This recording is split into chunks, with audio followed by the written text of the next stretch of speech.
Welcome to a Monday edition of Morning Scone presented by Brock, the Baton Rouge Orthopedic Clinic, and Hudco Roofing, HudcoRoofing.com. What a night. Who dat? Saints go out and get a win. They beat the Bucs 9-0. Even up their record at 7-7. They will be favored in each of the last three games. They are presently in the 7th seed, so the last team in the playoffs if they were to start today. Game of great consequence tonight.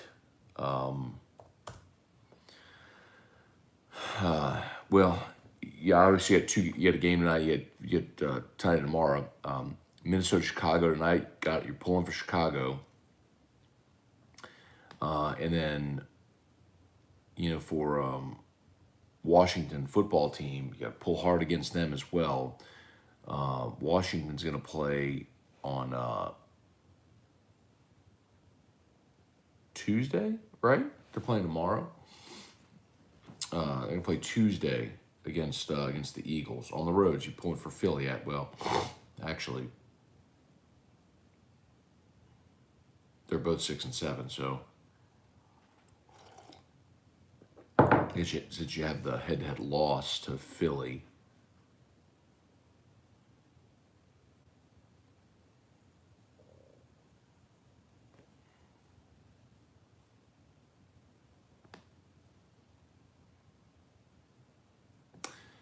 since you have the head-to-head loss to Philly, you want Washington to beat Philly. Anyway, point is, just keep winning. Let's say some good mornings here. Great win, though, for the Saints. No way around it, man. As improbable as they come without Sean Payton, with all the injuries that we've all talked about. But, Saints still just own Tom Brady. They have been Tom Brady's kryptonite, man.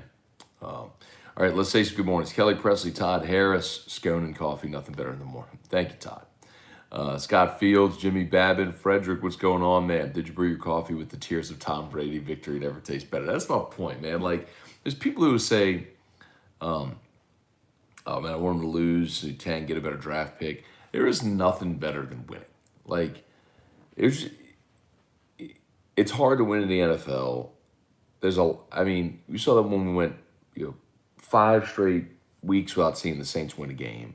I guess it was 5 straight games, and then you throw in the bye as well, so it was actually 6 weeks. I mean, you get a win like that last night, man, you got to enjoy it. You got to enjoy wins in the NFL. Darren Bone, good morning. Shannon O'Neill. Seems obvious Taysom isn't the answer quarterback. The Saints look to draft to get their guy or free agency. So, Shannon, I agree with you. I think most people do at this point. Should, anyway.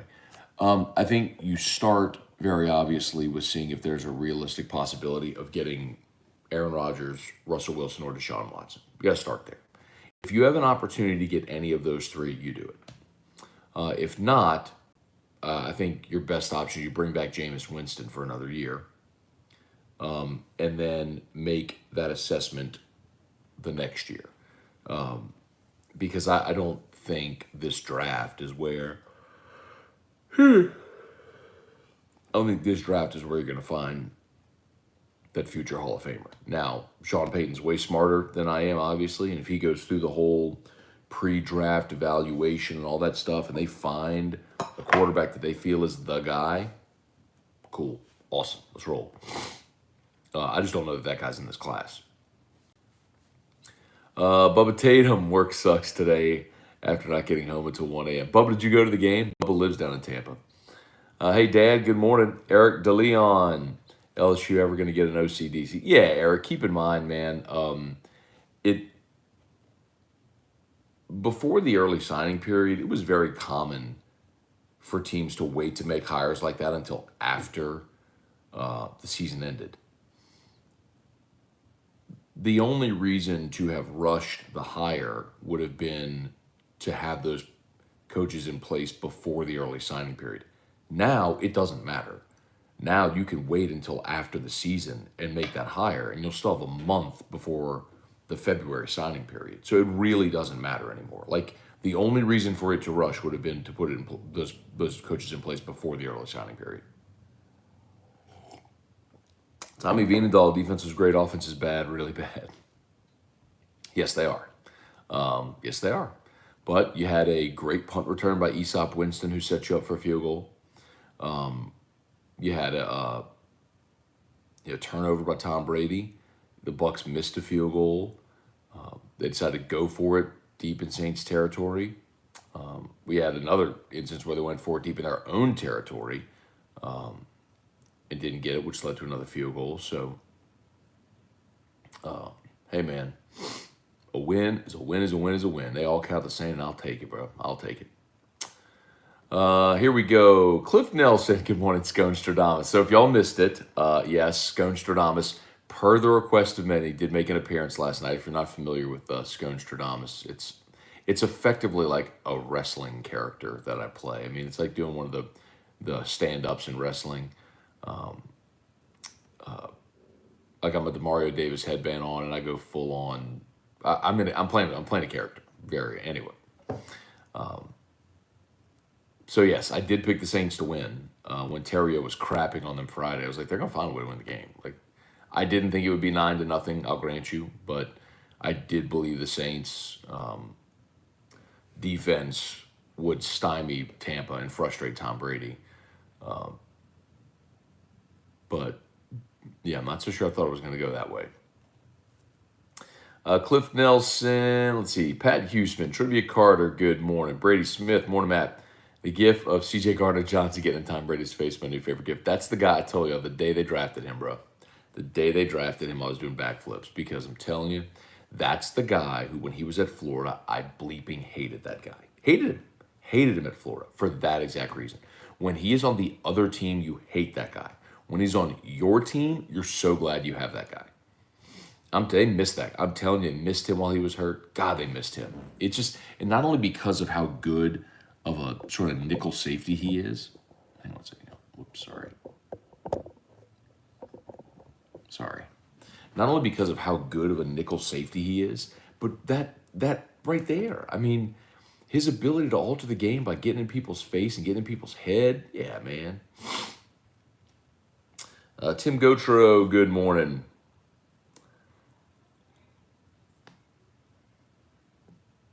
Eric Wilderrotter, what's good, man? Good morning. Awesome win last night. Makes me question what the hell happened in last year's playoff game even more.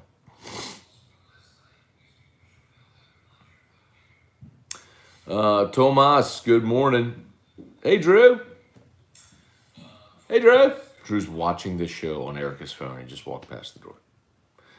I don't know if you'll notice, but I've reorganized. I've organized my collection over here. There's a treasure trove in these cabinets now. Anyway, where are we? Underrated season for Chris Richard. Just took over secondary. They lost number 2 cornerback. His coverage schemes are working extremely well. Good point. Very good point. I love how I know Sean loves offense, but I hope we see more dirtying up the game plan like last night. Best chance they have to win down the stretch. You know what was crazy? I'll tell you this. When they were up 6-0, and there was about 4 minutes to play, Saints had a 3rd and 8, and they threw the ball. It was incomplete, of course, and effectively gave Tampa another 40 seconds. I was like, oh, God, I hope that doesn't cost them the game. Now, thankfully, defense did what they had done all night. But part of me looks at that and goes, all right, you're trying to make a play to win the game. The other part of me is like, you ain't completed a pass all night. And even when you have had guys, I mean, Taysom Hill throws it behind Kamara when he would have had a first down on that shallow cross. Hits Troutman in the hands downfield. Can't hang on to it. Vanette dropped one downfield. Like, you're just not that good. You have to be so perfect to make plays like that. And more often than not, they've not been perfect, which is why it's even more difficult to justify throwing the ball there. But man, at the end, it was just Taysom Hill run the ball, make Tampa burn their timeouts. I mean, there was no attempt at all. I mean, even Collinsworth was saying, he like spot shadowed the defense. So there's 10 in the box. It's like, this is screaming throw the ball, but the right strategy is to run it. It's like, I felt like I was watching Les Miles offenses again at LSU. 9, 10-man fronts, didn't matter, just run the ball. Anyway, the rugby scrum offense should be used more. Todd Ohms, good morning. The Drew cutout's over here, sorry. Drew keeps, like, some of y'all have noticed this, but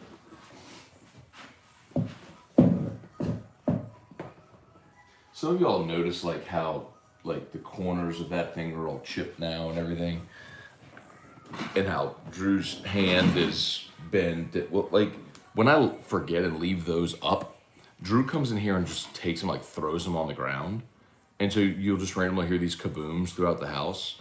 It's him just throwing these things on the ground. So I'm hiding him behind the door now, so he can't do that. Anyway. Carter Harris, watching Morning Scone in the deer stand. Deer are not moving. Okay. It's cold, huh? Looks cold outside. Kenyon Hudson, hope we draft offense for the first 4 rounds. Well, they're going to need a cornerback. Anyway, but they definitely need receivers. Not to put it to you this way, the two, Kenyon. One of your big issues last night also on your offensive line, you were without your 2 all-pro tackles, man. They need to figure out quarterback. So, Mark's sitting there talking about how Taysom Hill's 5-2 as a starter. Hey, Mark, if you're still riding the Taysom Hill bus, brother, we got nothing to talk about. That cat, as good a dude as he is, his inability to complete a forward pass in the National Football League, where offense is predicated on throwing the football, it's laughable. He's the worst quarterback in the NFL right now. He's the worst starting quarterback in the NFL. There is no way at all that Taysom Hill should in any way be considered to be the starting quarterback for the New Orleans Saints moving forward. 0. Like, at this point, how can you even fabricate that thought in your brain? I mean, since Jameis got hurt against Tampa, the Saints scored 25 against Atlanta, 21 against the Titans, 29 against the Eagles, 6 against the Bills, 17 against Dallas. They beat the Jets last week, and they just won 9-0. I mean, is this the worst? The Saints right now are 17th in the NFL in scoring offense. But, like, come on, bro. You can't associate last night's win in any way with Taysom Hill. The only thing he did well is didn't turn it over, and he probably should have thrown a pick 6 because the safety from Tampa had one on his hands that, thank God, it dropped. Just one of them nights for them. Charlie Gale, good morning. Kyle DeVille, what's up? Todd LaRousse, results are in. Sean Payton is Tom Brady's daddy. Saints are his kryptonite, man. Stephen Fry, the Scone piece had me cackling. Adam Contreras, what's up, Skip? Punter put them deep in their side more than once. Yeah, man. Gillikin had a great night. Down him at the 1, you know. David Rabb, good morning. Will CD Deuce be penalized for getting in Tom Brady's face? I don't think so. I mean, they didn't throw a flag last night.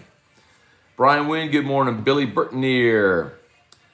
Ryan is eating his words this morning. Yeah, I posted the video last night from Friday's AFR of him saying, like, 0 chance, no shot, all that sort of stuff. Bet the house on Tampa. I was like, Saints are going to win a game. Care for them absolutes, bro. I posted it last night.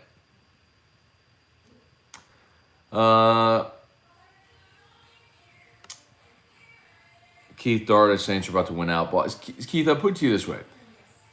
Just as improbable as the Saints beating Tampa last night was, yet it happened, the opposite could also be true. Like the Saints losing at home to the Giants or to the Falcons.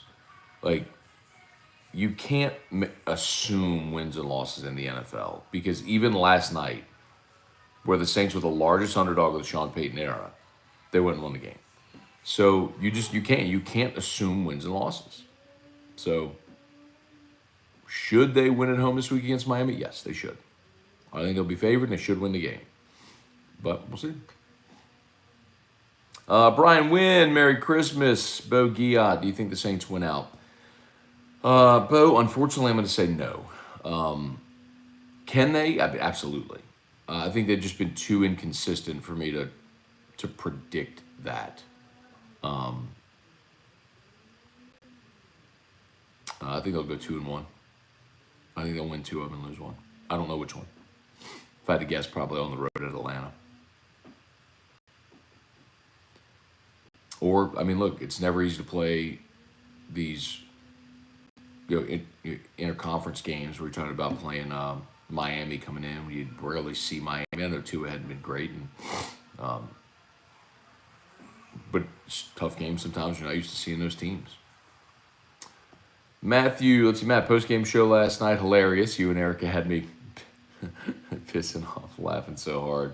Oh, she was trying to go to bed. She wasn't trying to go to bed. She was in there folding clothes. I'm sorry, she was wrapping presents.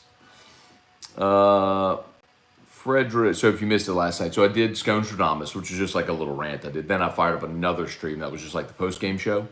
And we did it, at the end of it, we did Ask E-Rock. So if people want to hear that, you can go back and watch it. Let's see, Frederick, who replaces Dennis Allen when he takes the head coaching job. I don't want to think about that right now. Lee Tregree, we need a quarterback badly. Yes, you're not going to get one this year. But for next season, we'll see. Matt, any way we can combine your greeting to Chuck and the Hudco jingle? Huh. What's up, Chuck? Like, Hudco Roofing. Hudco Roofing. Like that? I don't know, maybe. We'll try it. Chase Pellegrin. John Neal. I feel like it was a Jim Moore offense throwback game. Felt very 1991. Those early 90s offenses had bright spots. Bobby Hebert, Dalton, and Eric Martin. You had some bright spots on those teams. Keith Dardis, Drew looks cooler than Flynn in that 15 jersey. Kyle DeVille, greatest cut it ever. Love it, go Tigers. Thank you, man. Keith Dardis, Scone, Mark is a bigger troll than I am. He got you. I don't think so. I don't think he's trolling, Keith. Mark's been posting here long enough. I really don't think he's trolling.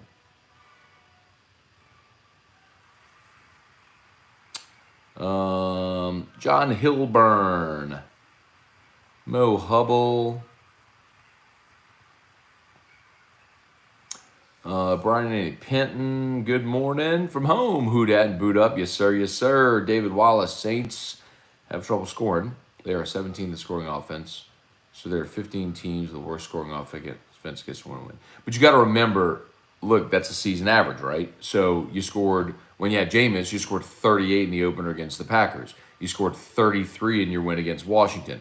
Those are games where you had Jameis. You scored 36 in the first win against Tampa. So like, look at the average since Jameis went out. So somebody do this math. 25, 21, 29, 6, 17, 30 against the Jets, and then 9. Somebody do that math. Like 1, 2, in 7 games. Somebody do that math for me.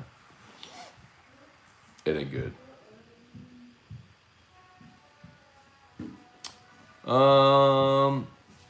Merry Christmas, Brian and Andy Penton. Tim Saunier, scoring's down in the NFL. Well, it's way down for New Orleans. I mean, they scored 6 against the Bills and 9 against Tampa. I mean, come on, bro.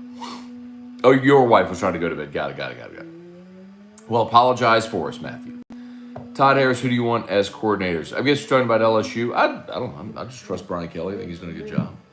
He'd do a good job. The guy from Cincinnati they're talking about, that makes sense. And then the guy with the Chiefs for defensive coordinator job. It's fine with me. I'll reiterate. Brian Kelly has a long history of hiring good coordinators. I trust him.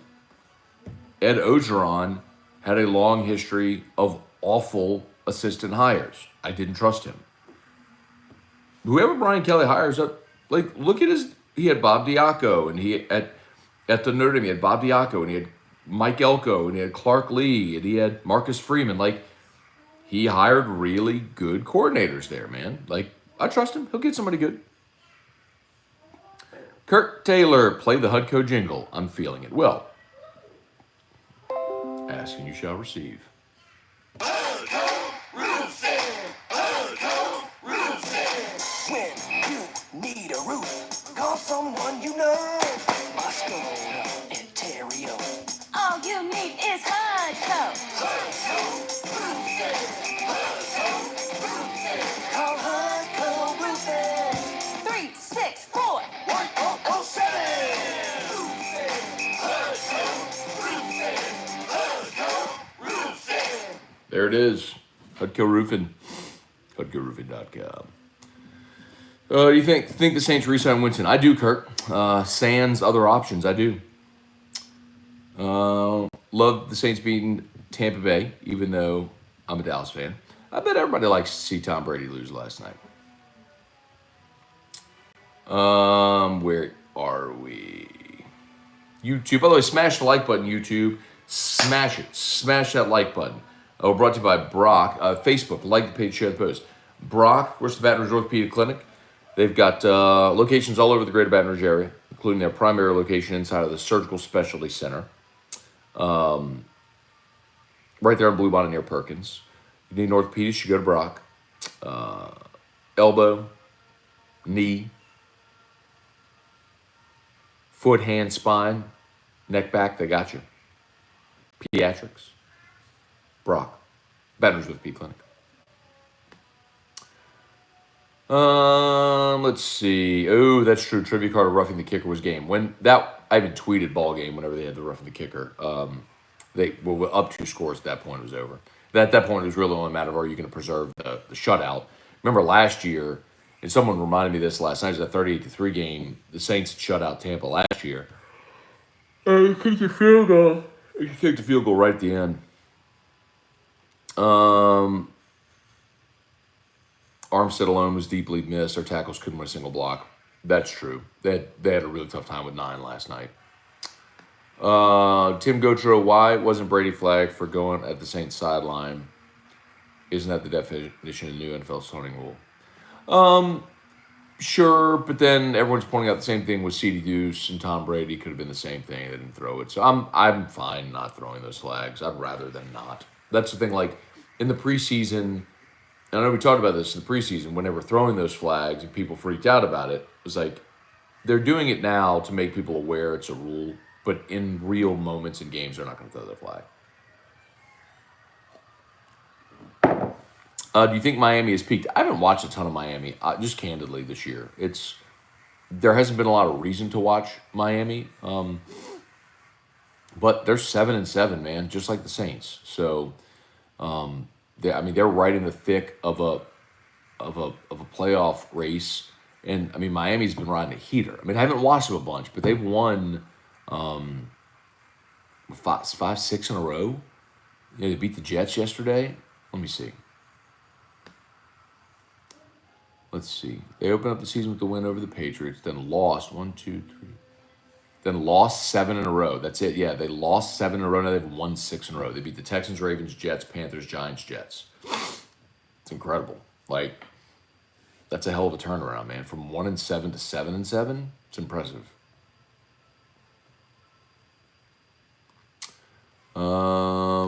Dallas is happy today.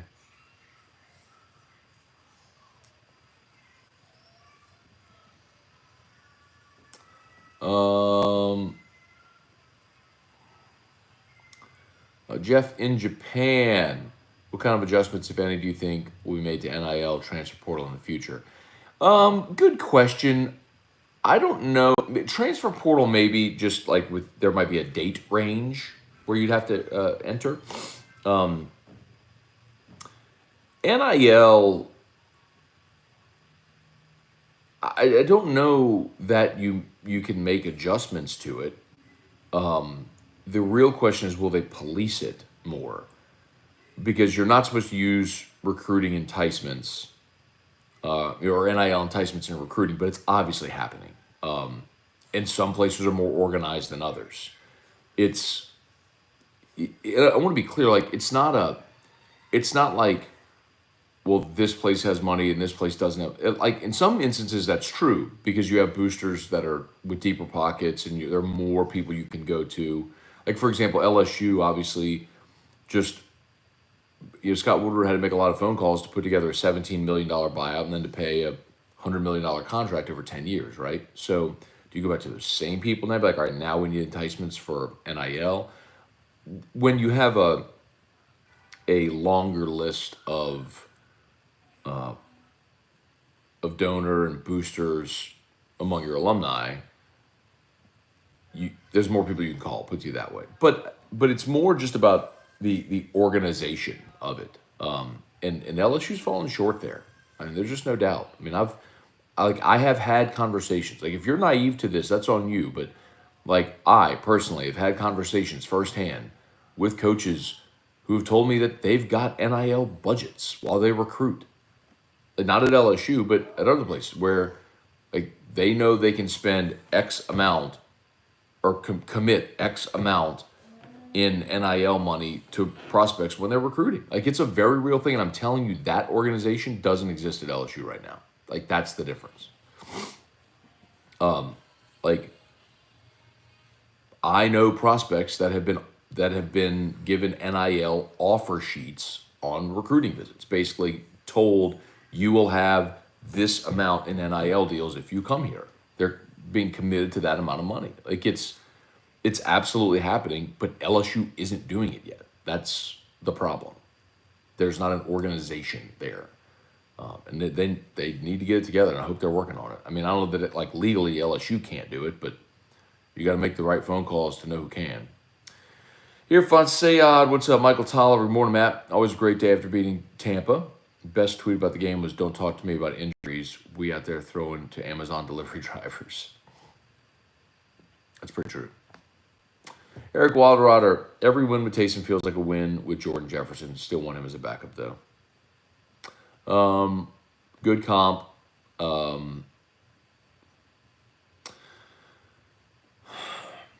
don't want him as a backup quarterback. I want him on the team in his Taysom role, but not as a quarterback.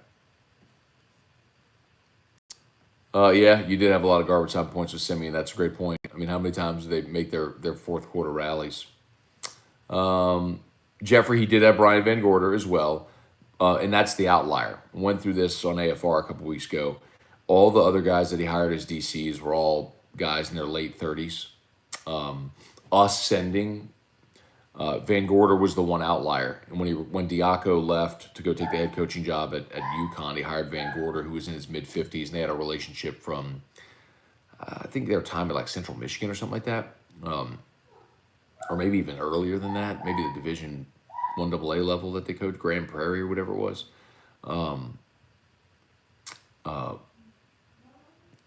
And Van Gorder was there for 4 or 5 years, and they had some good moments with him. It wasn't a complete and total disaster, but those were the years where they kept getting into like BCS games and getting blown out. But that was the outlier. And then the next 3 guys he hired were all guys in their 30s who were ascending, and it's still a really good hit rate. EW IV or the 4th, I guess. Matt, why does LSU suck at recruiting Shreveport?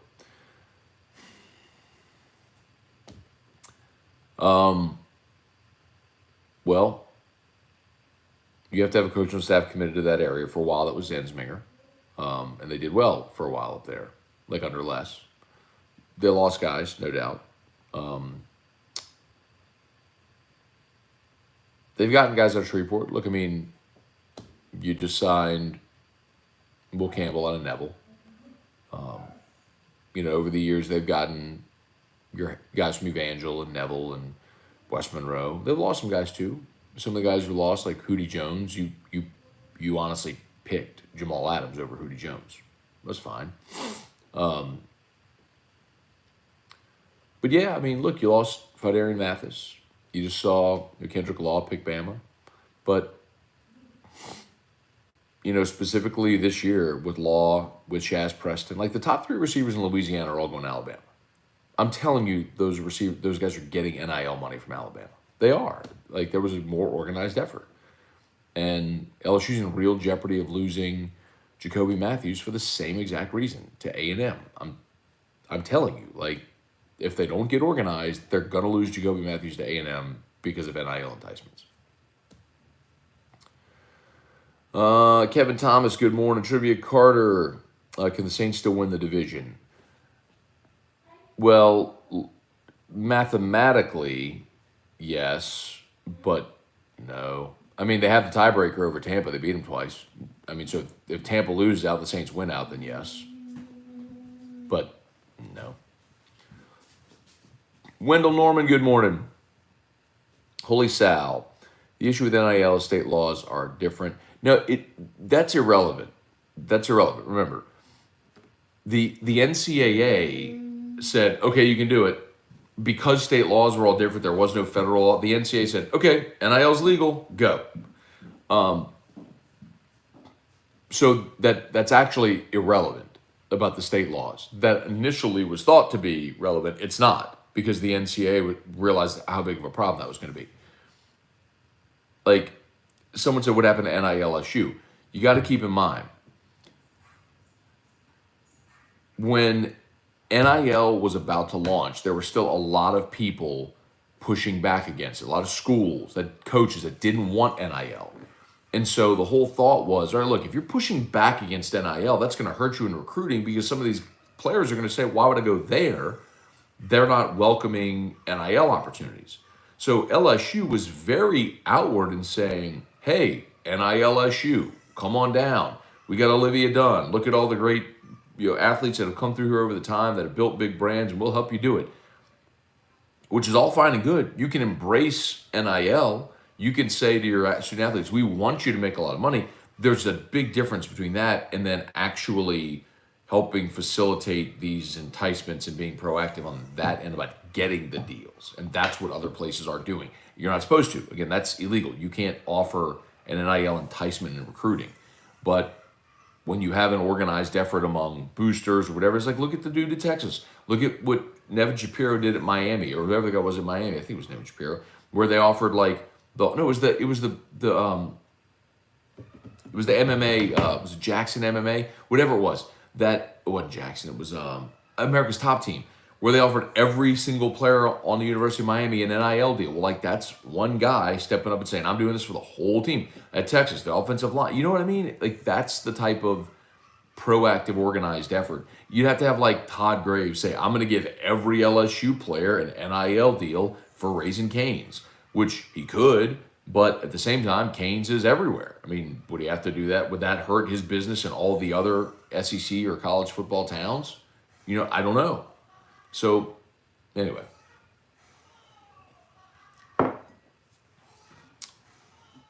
Where's the Man of God bandana? It's in the other. Only bring it out for Scone Stradamus. Jacob Hibbert, thoughts on having no major staff members outside of Frank being from the South? I think it's going to be imperative for Brian Kelly, especially since he's turned over all of football ops. It's going to be imperative for him to get guys on staff that know Louisiana, know high school coaches in Louisiana, that have some of those relationships that can open doors. That's going to be very important. So he's not done, and maybe it'll be with support staff members and things, but when Corey Raymond's gone and Kevin Falk is gone, and something else a lot of people didn't even know is, man, the guys in football ops, like Jeff Martin, who left last year for USC, or Kelvin Shepard, Christian Locketree, all these guys, y'all don't realize how much they did by way of recruiting, like how much those guys were involved in getting prospects and facilitating those relationships. Yeah, he's got work to do. He's definitely got work to do. But the other way you could look at it is, look, if they win, if he hires a staff, they went at the highest level. You got something to sell. You got something to sell. Every kid in Louisiana, you know. Eric Wilderrider, should we worry just as much with NIL competition for basketball, baseball? No, Eric, because look, in basketball now, there's the NBA Developmental League, which is set up where guys can go make $500,000 for a year and then go into the NBA draft. In baseball, you've got the Major League Draft where guys can get drafted right out of high school. It's those opportunities exist in other sports that don't exist in football. I don't know. Y'all hear what Drew's listening to? It's crazy. All right, just about to get out of here, y'all. Brett Garafola, good morning. Hey, Mindy Hugman, good morning. You want more Hudco jingle? All right. We'll give you another Hudco jingle on the way out. Tim Sonier, thoughts on the ULL quarterback? Levi Lewis, really good player, man. Enjoyed watching him play at Scotlandville. Glad he had the success he did. Matthew, let's see, would love a draft pick on Jameis Williams. Jamison Williams from Alabama. Shoot. Healthy Michael Thomas. Yeah, I'd agree. Jameson Williams, Chris Olave. I mean, there's plenty of good receivers in round one that would make the Saints better. Then you have a Sean Payton who's going to take an Ohio State guy.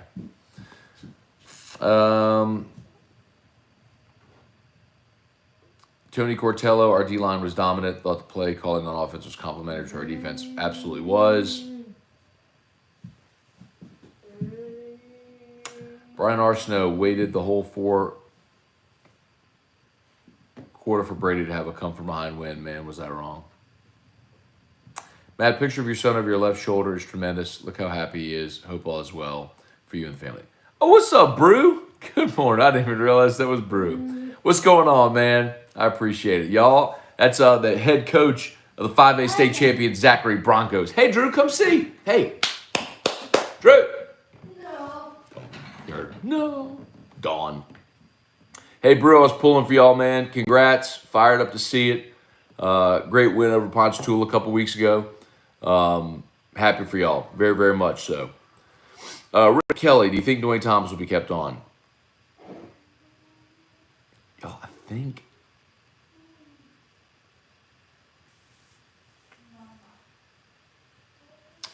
Rick, I don't want to speak out of turn here, man, but I know a lot of people in the football ops,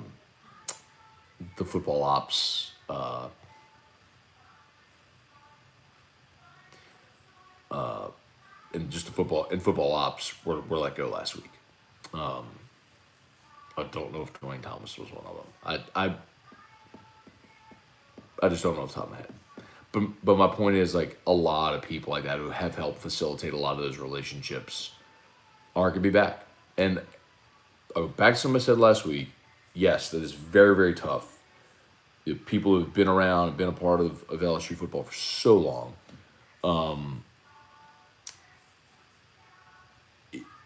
it's hard for them. It's hard to see them go, especially when it's people like Corey and Kevin. You mentioned Dwayne Thomas, and even people, I don't want to name names, but then, Tommy Moffitt, who we know, but then others who I don't know if it's public yet. Like, it's a big deal.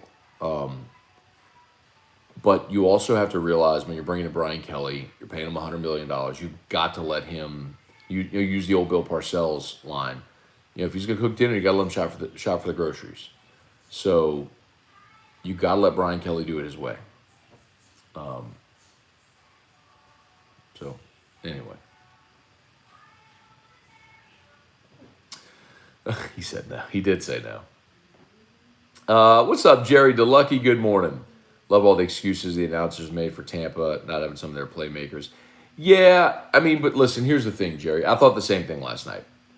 But if you're Mike Tirico, think of it this way, okay? If you're Mike Tirico and you're calling that game for the viewer who might be coming in and out to, like, we were sitting there watching every play of the game. But if someone comes in the second half and they're like, where's Leonard Fournette? Where's Chris Godwin? Where's Mike Evans? Like, you have to explain to your audience what happened to those players, why they're not on the field. So, yes, you absolutely have to do that. So I've thought the same thing. I was like, well, can you put the list of all the people the Saints are missing on the screen and all the injuries the Saints have had? But I do understand that in the context of calling that game, you have to explain like these guys were supposed to play and they're not because they got injured. But so, what's up, Jerry? My roof is getting HUD code today. So I heard. Excited about that, Jerry. Thanks for giving us a shot, man. We appreciate it. Ross Giat, what's good? Do we let go of Michael Thomas? No. You'd have to trade Michael Thomas because. Go here, Drew. He's looking for a blower. Hey, Drew. Drew. It is 8:45. I gotta go. All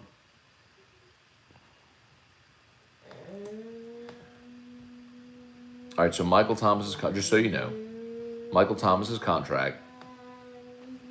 He signed a 5-year, $96 million contract. Hey, Drew, come see. Come see our dad show. No. Here you go. So, Michael Thomas signed, again, a 5-year, $96 million contract.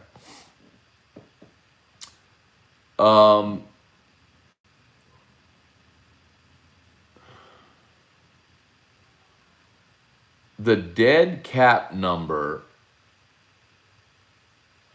they do have a potential out. The dead cap, though, is $22.7 million. Basically, if Michael Thomas is not on the roster next year, it'll cost you $22.7 million. Unless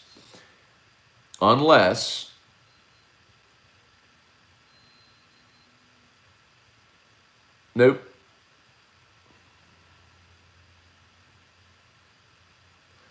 Yeah, they would have to trade or release him before June 1st.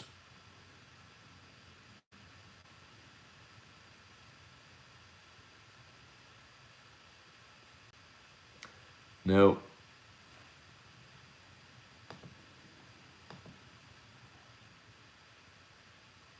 Yeah, the most if they trade or release him, they'd only save about $2 million against the cap. It's basically going to cost you if he was not on the roster next year, it would cost you $22 million. Now his cap hit is 24/7. Now you could restructure it and yada yada yada, which they may. They need cap space, but point being, no, like you're not. Michael Thomas is going to be on the team next year. You need to get him healthy and get him back in all pro form. And help whoever's your quarterback be an awesome quarterback. Favorite food to eat on Christmas? Fried turkey. Do you think Cincy OC hire is good? If they finish that deal and get it done, sure, yeah. I mean, they've had good offense in Cincinnati. Drew is camera shy. I don't think he's camera shy. I think he's just motivated to do something else. Somebody on Twitter said he didn't want to hear about all the excuses Saints quarterback out there throwing to Amazon delivery drivers. I don't know who tweeted that, but I like that. Someone mentioned that earlier. John Hartman, in your opinion, how much money would it cost the Saints to get Aaron Rodgers? Can the Saints afford it? You make it work to get an Aaron Rodgers. And I don't know necessarily that it's a money thing. It's the way Rodgers structured his deal. When they restructured his contract, it basically spells the end of his time in Green Bay. I don't know if you saw, but he was on the Pat McAfee show last week. I saw they ran the comment of it on SportsCenter where they were like, would you say you're happy in Green Bay right now or you enjoy playing for the Packers? He's like, I'm enjoying playing football. Like, that's all he said. So they have the out. So the cap hit for Rodgers next year, if he's on the Packers roster, the cap hit is $46 million. Basically, they restructured the deal to where he will not be in Green Bay next year. So if they they'll say if they release him pre-June 1, they save 26 million against cap. If they trade him pre-June 1, they save 18 million, almost 19 million against the cap. So basically, the way that they restructured this deal is that Aaron Rodgers is not going to be in Green Bay next year. Deshaun Watson, I'd be down for Deshaun Watson if all the, if he's, I mean, the NFL has not suspended Deshaun Watson. It's not to say they wouldn't, though. But if that's all clear, yeah. Okay, y'all, I think we're just about done. I got to get going anyway. It's already, it's 8:48. All right, I got to get showered, get up to Guarantee. T-Bob and I are going to record Scone and Tea this morning. I got an appointment with Crystal Poche over at Restored Motions later. I'm telling you, it's just part of my healthy routine now. Transformative, man, keeping me pain-free. So, really good idea for a gift card, by the way. Y'all holler at Crystal Poche if you know someone who's got who's living in pain and needs that option. Brother-in-law is actually going. He's got carpal tunnel. He's going to see her this week. Trying to work out his hands. He says when he wakes up in the morning, he can't feel his hands. He's got to work his hands out, before he can finally get feeling back into his fingers. He's going to go see her. They want to do surgery. Before he does surgery, he's going to say, let's see if this works. So, anyway, okay, y'all, have an awesome day as always. Shout out to Brock, the Baton Rouge Orthopedic Clinic. You need an orthopedist, go to Brock. You need a roof, you call HUDCO. Well, since many of you asked, one more time on the way out. When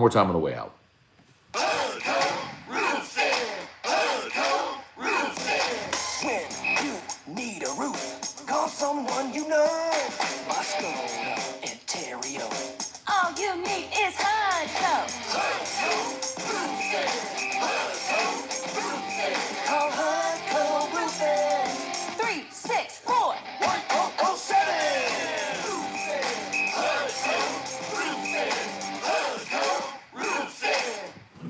Okay, y'all, have an awesome day. Peace. Smash the like button on the way out.